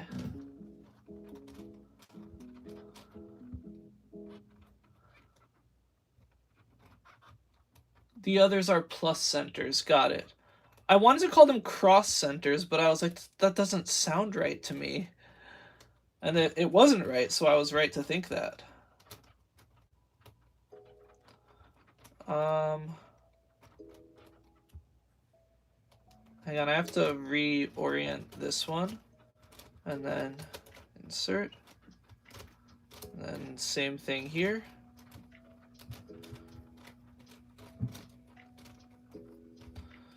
So what do I do once I get to the last two centers? Do I do like, do I pair up all the edges first? Or like, do I do the centers then the edges? Or like,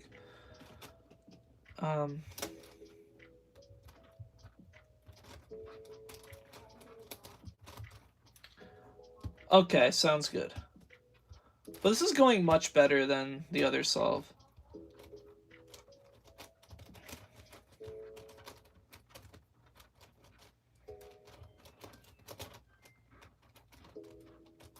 Come on. Oh, nope. This is where you do L2C, then do the slower kind of edge pairing once at a time. Okay.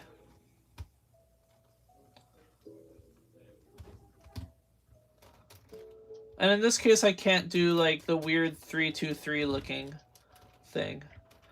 Cause like what I wanted to do free slice from the. Why am I doing that? Okay, I wanted to do free slice from the start. Like, but then when I tried to do like free slice like this, I noticed, oh wait, the bottom slice you can't do because that's not a normal slice. Yeah, I know what you mean. I'm going to do that once I. It's like the edge pairing you do at the end of like a 7x7 solve.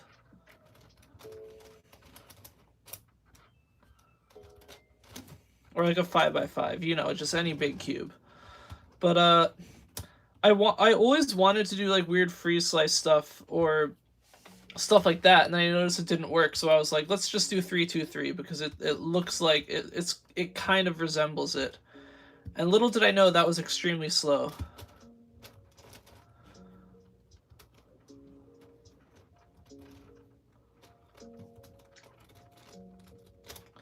It's times like those when I feel like I need magnets. Like when the cube just when it doesn't align and then it doesn't turn. Oh wait, what? What am I waiting for? Did I do something wrong? Make sure you have paired and solved all the remaining edges that aren't U or F face before completing last two centers. It looks like you're good. Does this look good?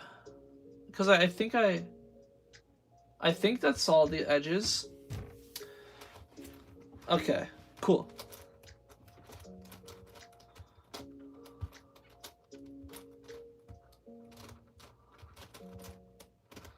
Then, awesome. Now it's on to this.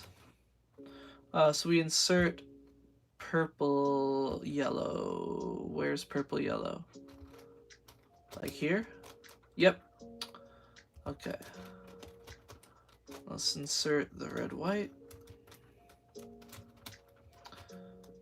Oh god. Oh, I fricked up real bad. What did I do? Okay, I fixed it. Oh, that was scary. I did a wrong move and that messed everything up.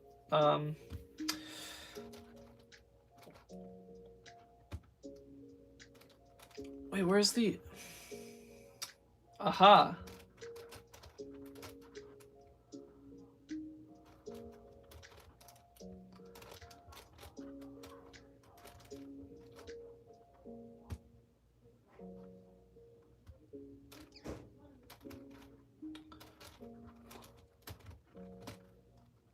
Okay, no, that one's backwards. So it's this one that we need to solve.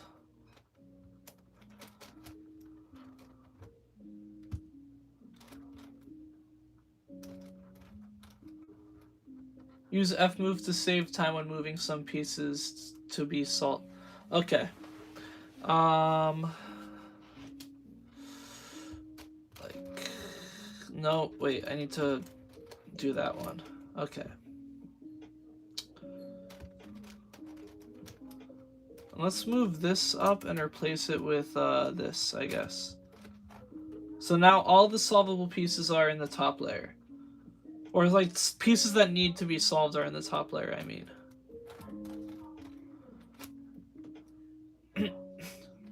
I could have done F. Wait, I thought that's what you meant. Like I had it in the... Okay. I don't know.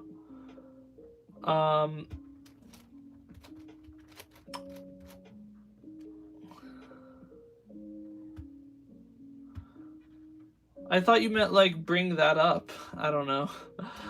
I don't exactly get it.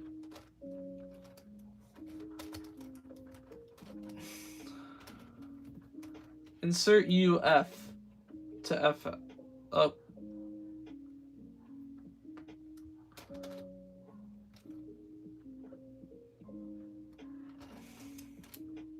Like this, you mean? Like so I don't rotate?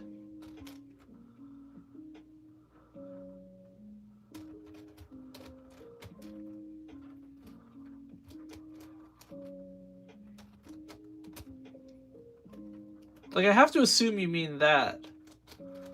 But I don't know for sure.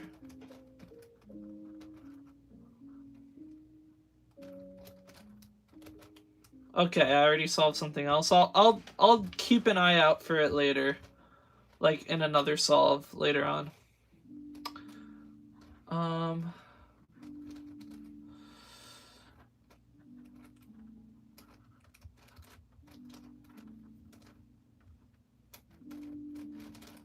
And edges are paired. Okay, now I'm gonna do the bad quote-unquote method of solving EO, just for again for the sake of consistency. And then now we could do weird Petrus block stuff. And now we have this. Okay, let's get that solved. And then this.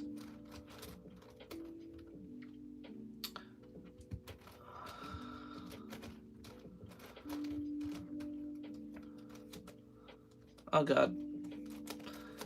It's really hard to execute this last step on a Gigaminx. Like, I hope this is a problem that's solved with the Diansheng, where, like, the pieces aren't so tiny.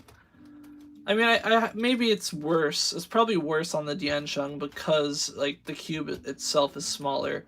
But, like, I keep turning multiple layers by accident because of how small these pieces are.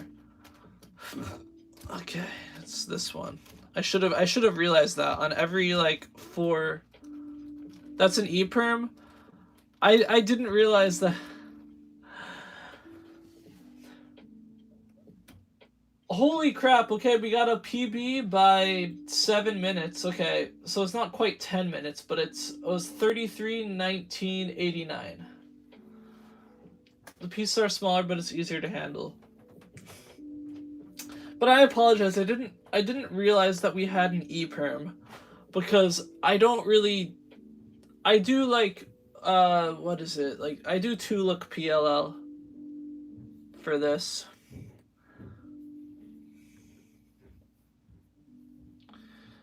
It's easier to handle because it's smaller. Okay. Yeah. Okay, let's do a few more mega solves because we have about 10 minutes.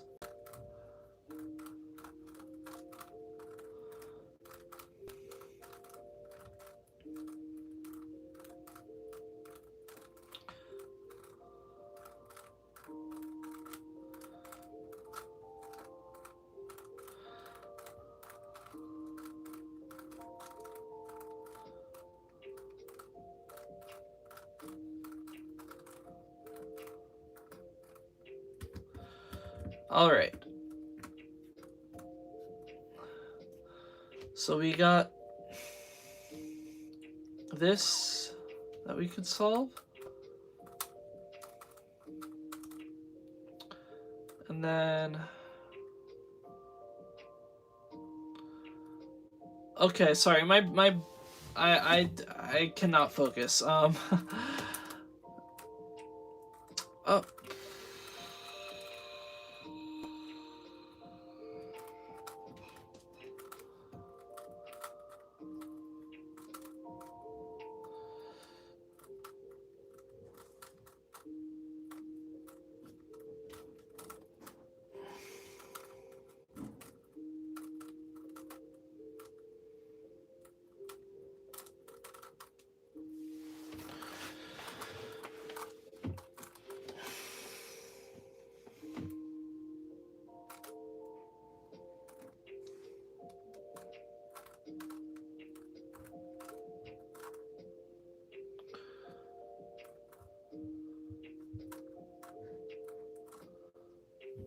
Wait, where is this?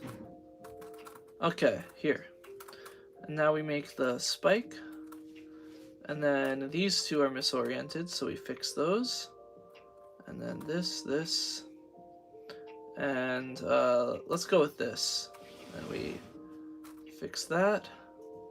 And then we need to fix this and this. And then that's solved. Boom. Okay.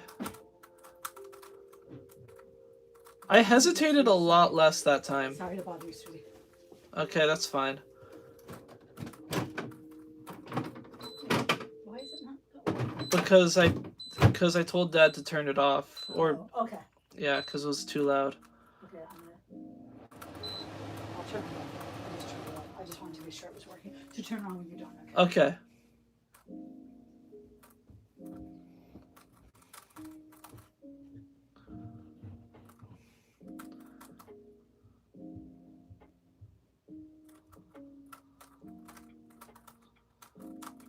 Boom. Now we have this.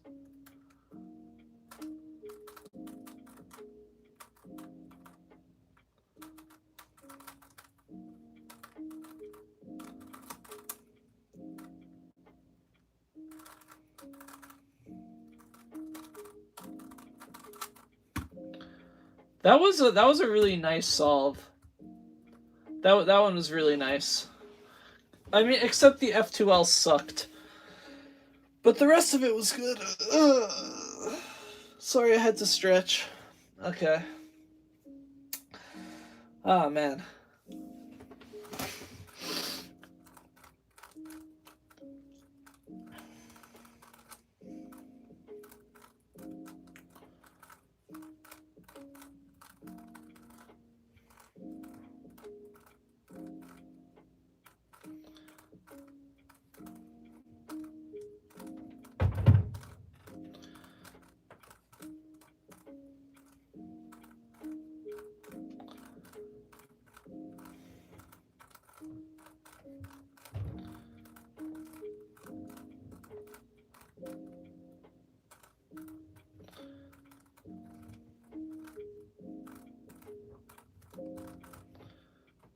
Okay.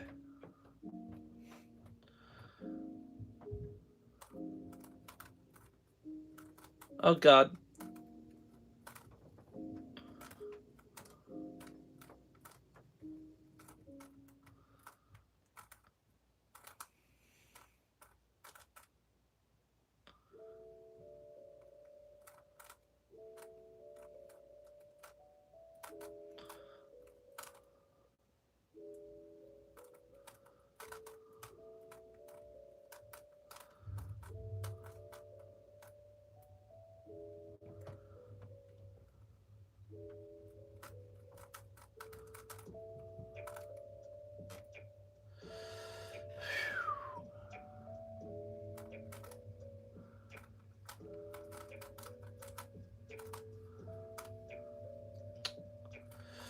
I think, okay, yeah, my F2L really needs work. That was not great.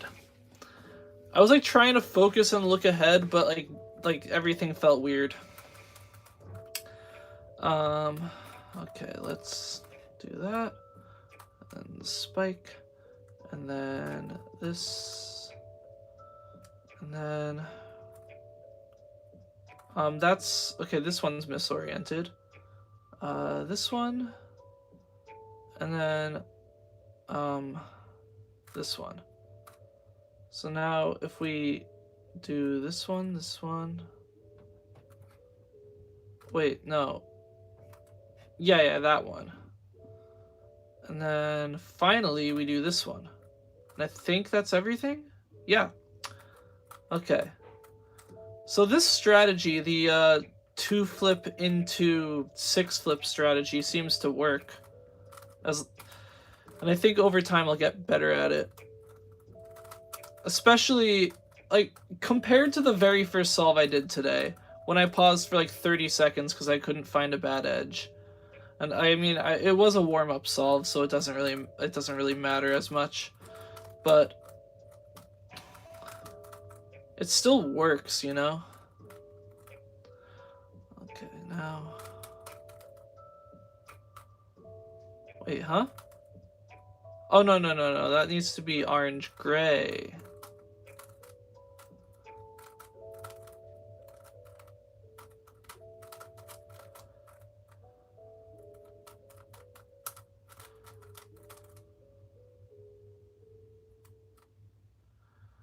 Okay, so this is like kind of the reverse of the other one.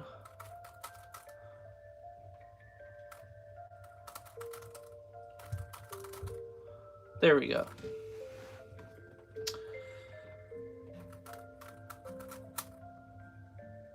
Then... Awesome, okay. I think that's gonna do it for today.